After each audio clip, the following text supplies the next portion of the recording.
Can you give me the verses about the breastfeeding for adult? No, because yeah, that was a. Because yeah, what? What? That was a okay. So that thing, that issue is the hadith. That thing? What thing? Adult breastfeeding. What? It was a mistaken kind of tradition. Like it's not in the Quran. It was tradition that Muslim men they order their wives to give their breast to the neighbor. So can we be neighbors? Can we be neighbors, Sage? That was the mistake. What mistake? Your prophet said your prophet he commanded the women. They never did that. Even the women, she said to Muhammad, "How I can suckle him, and he is a grown man." If this is something normal, the Muslim they do, the Arab they do, she will not be surprised.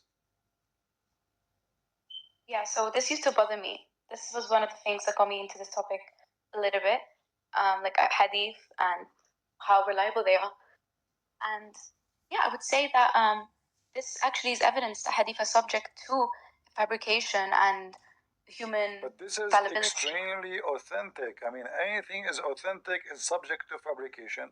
So when we say Islam is a joke, Islam is a joke. And the hadith not only say this, the hadith says that this was a verse. Read carefully. The verse of stoning and breastfeeding an adult 10 times was revealed. Does it say that? Okay. So this was Quran. Okay, what is the verse of stoning? There's no verse of stoning. Where it goes? It was, if such a practice ever existed, it was abrogated before the Prophet died. If it's abrogated, why you take it from the Quran? And how how it's abrogated? Where it's abrogated? Where you get this from?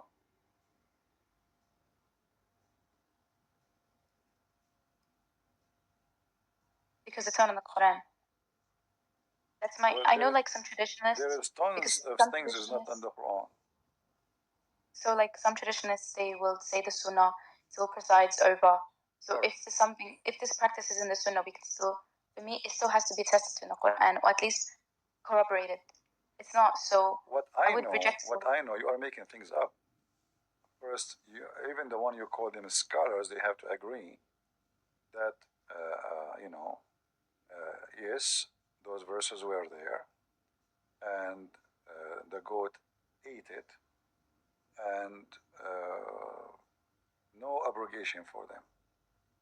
There's no abrogation. Show me where it says abrogation. And until now, actually, this goat is wanted. Muslims. This goat. I mean, I assume that this goat is a Jewish goat. And the funny is, the Quran was under the pillow of Aisha or the bed of Aisha. The goat she go when Muhammad is dead to the room. She flipped the Prophet because he's in the top of the bed. She flipped him. And then she grabbed the Quran. And then imagine she is very selective. She did not eat the whole book. She ate certain pages. The verse is about stoning to death and about a breastfeeding for adult. Can you believe it, how filthy she is? Obviously, she was sent by the Mossad. Seriously. Otherwise, how you explain to me that certain verses only and missing? I mean, those goats, they eat anything. They eat plastic, they eat papers, they eat anything. So, how come she did not eat the whole book? Kristen, I think most rational Muslims would accept that this was them trying to explain why this practice that was happening in the tradition, or at least is in the tradition, isn't in the book. So they come up with all these funky stories. Ultimately. No, first of all, there's tons of reference and tons of videos you can watch them made by Muslims agreeing that the breastfeeding for adult, even the Mufti of the Azhar University, you can search right now, breastfeeding for adult fatwa, search it. The big sheikh of Azhar, he says, yes, this is what the Prophet said. It's true. This is very authentic. You have to say that because it's sahih in traditional hadith science terms. So the Muslim scholars for the last 1400 years, they say it's authentic, and now you came just because Allah He promised you a big butt in the heaven, you put your butt on it and you wipe it. No, I searched up the historians who agree with me. Historians agree with you. Give me their names. Yeah, okay. There's a recent book that came out a few months ago. There's a historian that wrote about this recently, and the stoning and the adult breastfeeding verses. What? I think his name is Saifuddin Kara.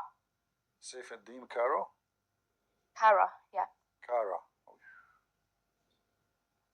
And how Saifuddin Kara, he found that this is not true? He, instead of Hadith sciences, there's a new methodology that he uses, and other methodology. New. And a more accurate methodology. But don't you think I can now make my own method to make everything invalid anything? Because it's my own. You see, when those fools, they make such a thing, they are laughable. Why? Because you cannot come with your own. Or what happened in the time of Muhammad, according to Muslims, is very much preserved. It's you said to me, the Quran is preserved. So the Quran is preserved by what? By who? Yeah, by obviously you have people memorizing, reciting it, and passing it down generationally. Right. Okay. How you can check that those people, they memorize the Quran and it's authentic? You have manuscripts that corroborate. We have 0 manuscript of the Quran, not a single page. What, the Birmingham one?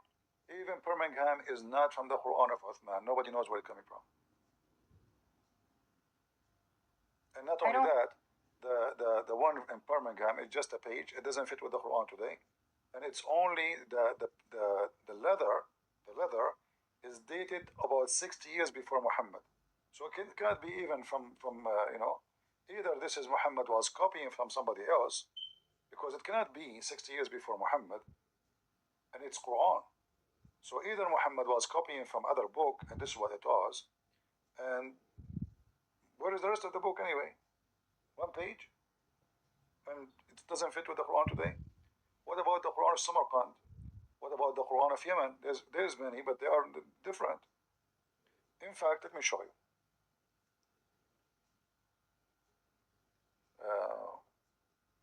Guys, if anyone knows about anything about this goat, take a screenshot. As you see, she is 400 meter wide and 300 meter high. You see in there it says 400 x 300. The reason it says that, because simply this is a description of her family. They are from the 400 goats and 300 male goat. So they are like, take details. If you have any, call the big butt. So if we go and I ask you about this verse as an example.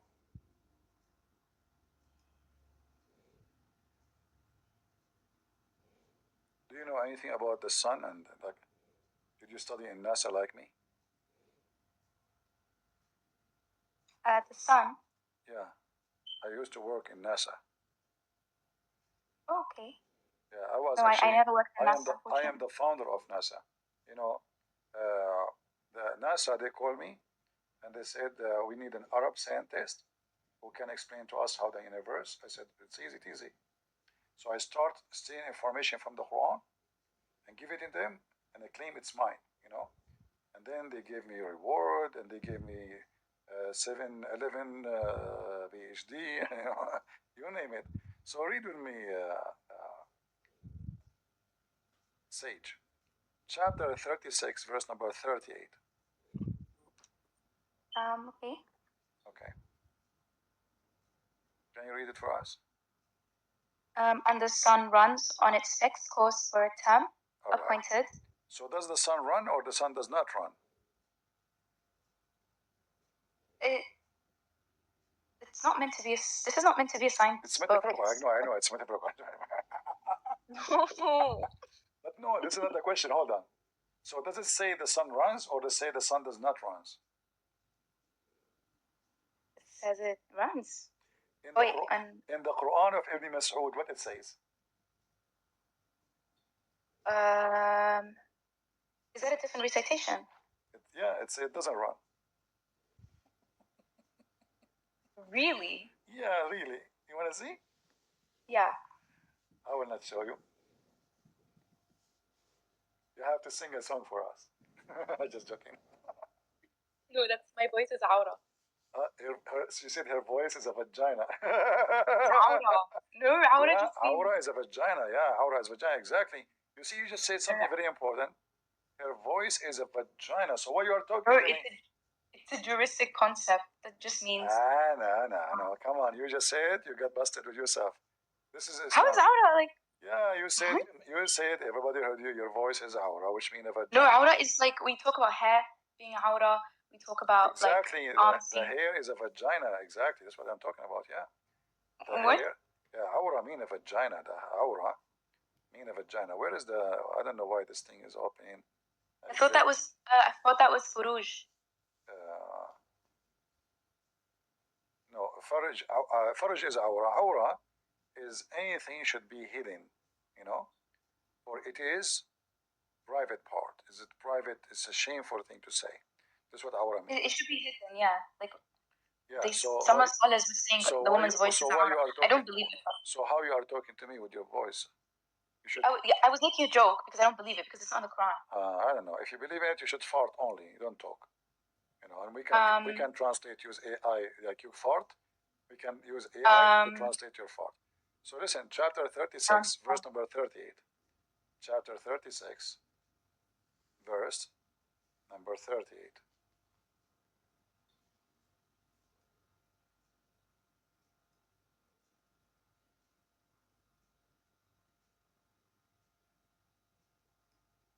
You see my screen? Yeah. All right. So this is Ibn Kathir, and he is quoting the two Quran. وَالشَّمْسُ تَجْرِي لِمُسْتَقَرٍ لَهَا. And the sun runs to its fixed course. You see it? Mm-hmm. All right. We go down a little bit. This is the first reading. And here the second reading. Ibn Abbas, may Allah bless him, and Ibn Mas'ud recited the verse as the following. وَالشَّمْسُ تَجْرِي لَهَا مُسْتَقَرَّ لَهَا. And the sun runs with no fixed course. Do you see it? No fixed course. The first one have a fixed course. مستقر لها. Here لا مستقر لها. Which Quran is the correct one? Runs with a fixed course. This is a contradiction. Both are Quran, but Quran Ibn Mas'ud is different from Quran of Hafs, or the most popular. You have many Quran. This is not only different reading. This is totally the opposite. One says it runs to a fixed course, and the other one says it runs to no fixed course. So for some of the qira'at differences that I've seen in the past, you can usually see how it's not necessarily like black or white, like contradictory, but it adds layers to understanding the thing. But this thing,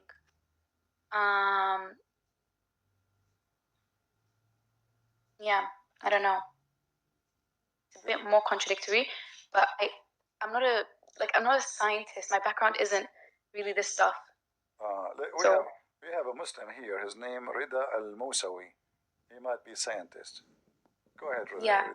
He's a Shia, I guess. Assalamu alaikum.